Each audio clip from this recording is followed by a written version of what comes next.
Bon, pour la petite histoire, le pick-up claquait fort, donc du coup on a démonté la boîte de transfert et les cardans. La flex plate est cassée, donc ça déjà c'est une bonne nouvelle. Ça veut dire que c'est peut-être pas si grave que ça. Maintenant, bah, on va refaire complètement cette petite boîte de fou furieux là. Donc là maintenant, ce qu'on a, c'est convertisseur neuf, motherfucker, la flex plate neuve, et pour finir, cette petite boîte qui va se faire démonter sa race. Ce que j'ai pu constater aussi, c'est que là, on peut voir que l'huile, elle est plus si rouge que ça, quoi. L'huile, elle fait une tête magnifique. Donc, démonte le cerveau piston, démonte la pompe, et puis on va voir. Ce que j'ai là, c'est le filtre à huile pour la boîte de vitesse automatique. Et on peut constater quand même que il y a un petit dépôt pas fou là. Ça, c'est pas fou. Ça, c'est pas génial. Peut-être du dépôt d'embrayage. J'espère.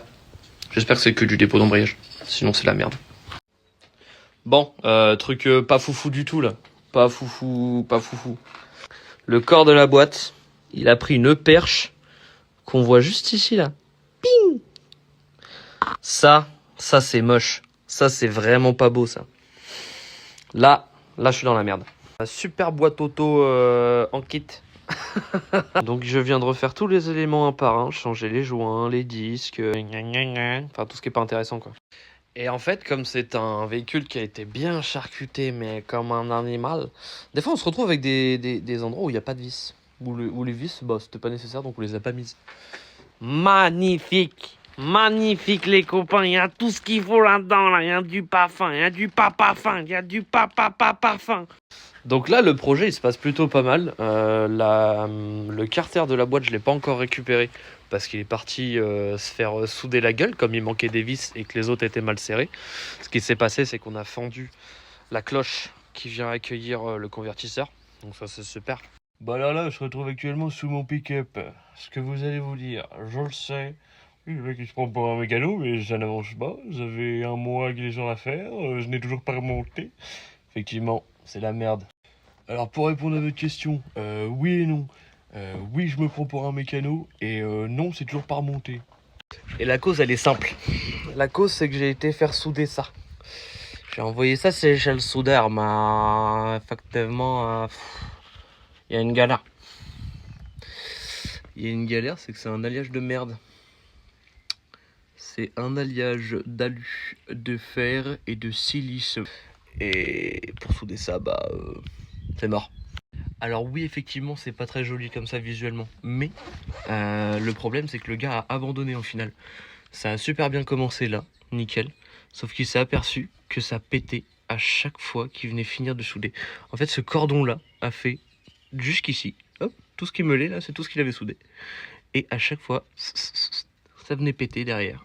Pareil de l'autre côté. C'est tout pété partout. Il a commencé, ça repétait à chaque fois. Donc là, efficacement, 2 poids, 2 mesures, 2 écoles. Premièrement, j'ai commencé par pleurer. Ouais. Environ une demi-heure, 3/4 d'heure. Après, je me suis relevé, j'ai ouvert le bon coin, je me suis dit, on va chercher une boîte. J'ai cherché une boîte, j'en ai trouvé une. Mais je trouve beaucoup trop loin. Mais je vais y aller quand même. Mais comme je suis pas du genre à tout lâcher comme ça d'un coup, je vais quand même essayer d'être abruti jusqu'au bout. Et de remonter cette boîte-là. Me jugez pas. Je veux voir jusqu'où je peux aller. Je vais tester. Je vais voir si ça s'applique bien. Parce qu'en soi, c'est la cloche en fait. Il n'y a pas d'huile. Si tout est bien bridé tout autour, il n'y a pas spécialement de danger. Je vais vraiment faire un montage à blanc pour m'assurer que je peux la brider.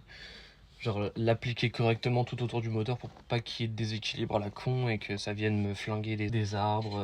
Nouvelle flex plate. Tout ça quoi. Alors le truc pas bien marrant, c'est que j'ai une tringlerie qui passe là, qui rejoint du coup l'emplacement de la boîte, et je peux plus passer la boîte. Je sais plus comment on a fait pour la monter, pour la démonter. Donc du coup, je suis en train de tout dévisser pour virer cette merde. Bah voilà mon copain, on y voit plus clair dans ce tas de boue. Magnifique. Tout à l'heure je parlais de flex plate, et c'est celle-là. C'est ça là. Ça c'est chiant ça. Ça m'énerve beaucoup. Ça c'est la cause pour laquelle j'ai dû démonter la boîte entièrement. Nickel. Là, je suis en train de vous montrer, après montage, l'intérieur de la boîte. La fissure a pas l'air de s'ouvrir. C'est quand même bizarre. C'est ce qu'on va voir après, en fait. Salut. À l'extérieur, c'est terrible. Ça s'écarte. À l'extérieur, ça s'écarte, mais pas à l'intérieur. J'ai un peu de mal à comprendre comment c'est physiquement possible. Mais ça se fait. Du coup, on se retrouve avec ça. Enfin bref, je suis dans la merde.